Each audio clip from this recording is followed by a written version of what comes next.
మెల్ల మెల్ల మెల్ల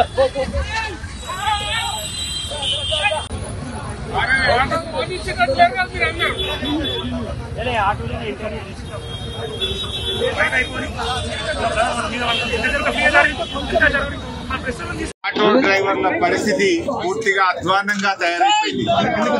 కాంగ్రెస్ పాలనలో గత 2 సంవత్సరాల్లో 161 మంది ఆటో డ్రైవర్లు ఆత్మహత్య చేసుకున్నారు. ఆనాడు రాహుల్ గాంధీ ఎన్నికల ముందు హైదరాబాద్కి వచ్చి ఆటో ఎక్కి మేము ఆటో కార్మికులను ఉద్ధరిస్తామని రాహుల్ గాంధీ మాయమాటలు చెప్పారు. ఆటో ఎక్కి ఆటో కార్మికులను నమ్మించి కోట్లు డబ్బలేసుకొని ఆటో కార్మికులను నడి రోడ్డు మీద వదిలేసిపోయింది కాంగ్రెస్ ప్రభుత్వం. ఇలా ఆటో డ్రైవర్లకు ఏం చెప్పారు? ఆ రోజు సంవత్సరానికి 12,000 రూపాయలు ఇస్తామని చెప్పారు. ఆటో సంక్షేమ బోర్డు ఏర్పాటు చేస్తామన్నారు.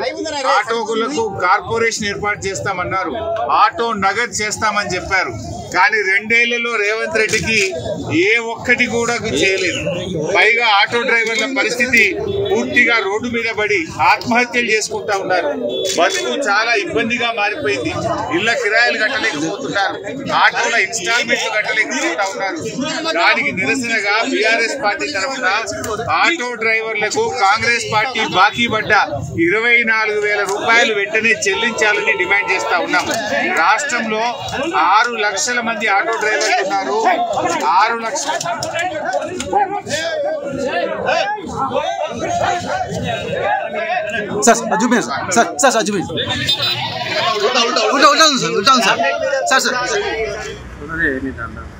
దండంతా ఎట్లా ఉన్నది. ఇప్పుడు అప్పుడు కేసీఆర్ ఉన్నప్పుడు మంచిగా ఉండే. ఇప్పుడు రేవంత్ రెడ్డి వచ్చినప్పటి నుంచి బస్సులు ఫ్రీ అయిపోయినాయి. ఫైనాన్స్ మీద ఆటో తీస్తాము. ఫైనాన్స్ వెళ్తలేవు. ఇంటికి పోతే ఇంకా భార్య పిల్లలు కూడా వెళ్తలేదు.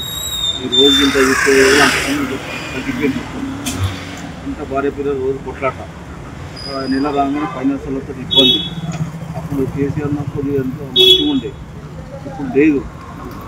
బస్సులు ఫ్రీ అయినంత మొత్తం పడిపోయింది. ఇప్పుడు రోజు ఆటోలు రోజు ఏడుస్తూనే ఉంది.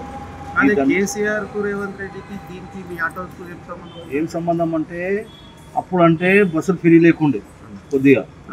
మళ్ళీ దంద కూడా మంచిగా నడిచింది. ఇంటికి ఇంతవంతా తీసుకుపోతుంది.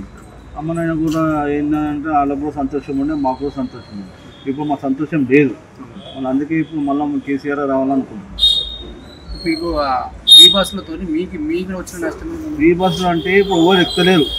అప్పుడు ఎక్కుతుండే ఆడవాళ్ళు. అప్పుడు షేరింగ్ చేసినా ఎక్కుతుండే, మామూలుగా బుకింగ్ చేసినా ఎక్కుతుండే.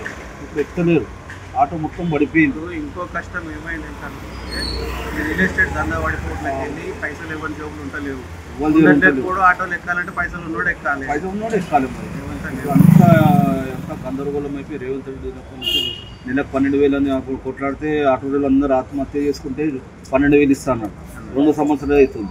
దాని మాటనే తీస్తలేడు. మళ్ళీ జూబ్లీహిల్స్ ఎలక్షన్ నడుస్తుంది కదా, మరి ఎవరు గెలవాలనుకుంటున్నారు? కేసీఆర్. ఎందుకు అంటే జూబ్లీహిల్స్ ఎలక్షన్లో ఇప్పుడు గోపీనాథ్ సార్ మాకు అప్పుడు అంతకుముందు మేము గోపీనాథ్ సార్కి వేసినాము. ఆయన మెజారిటీతో వచ్చాము. 2 సార్లు ఆయనకి మా ఓటు అక్కడ కానీ ఆయనకే వేసినాము. ఈసారి మొత్తం భార్య పిల్లలు రోజు కొట్లాడనే కదా.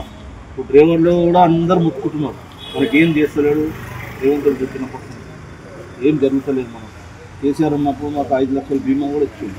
5 లక్షల ఆపరేషన్ బీమా కూడా లేదు. అది కూడా లేదు. అందుకే మనం కేసీఆర్ అందరం సరే మొత్తం మీద ఆటో యూనియన్ వాళ్ళు అందరూ మన కార్మిక సంఘం అంతా కేసీఆర్ కేసు పక్క 100%.